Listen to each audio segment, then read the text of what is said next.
Share मतलब company की जो शेयर कैपिटल है वो छोटे छोटे पार्ट में स्प्लिट है, छोटे छोटे पार्ट में डिवाइड है। Each denomination is known as share. Share दो टाइप के होते हैं, number one is equity, number second is preference. इन दोनों के डिफरेंस भी डिस्कस करेंगे।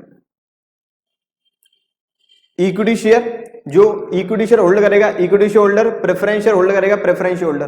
प्रेफरेंस शेयर होल्डर्स को फिक्स्ड डिविडेंड मिलता है, जैसे डिवेंचर होल्डर पर कंपनी जहां से लोन ले रही है उन्हें इंटरेस्ट पेड करती है, ऐसी कंपनी में जो लोग पैसा लगा रहे हैं, जो कंपनी के मालिक हैं, कंपनी उन्हें पेड करती है डिविडेंड।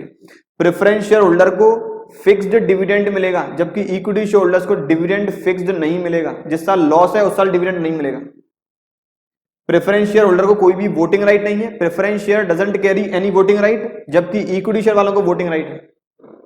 प्रेफरेंस शेयर रिस्क कम बियर करते हैं इक्विटी शेयर के कंपैरिजन में, क्योंकि प्रेफरेंस शेयर होल्डर को जब कंपनी लिक्विडेशन में जाती है, कंपनी बंद होने वाली होती है, तो पहले पेमेंट होगा प्रेफरेंस शेयर होल्डर्स को, उसके बाद पेमेंट होगा इक्विटी शेयर होल्डर्स को।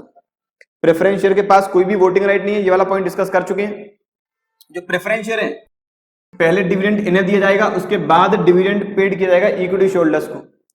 हो सकता है प्रेफरेंस शेयर एक ऐसी कैटेगरी के हैं जहां पर रिटेन्ड अर्निंग से जो प्रॉफिट है, रिटेन्ड अर्निंग मतलब डिविडेंड बांटने के बाद वाला प्रॉफिट, उसमें से भी प्रेफरेंस शेयर को डिविडेंड मिल सकता है।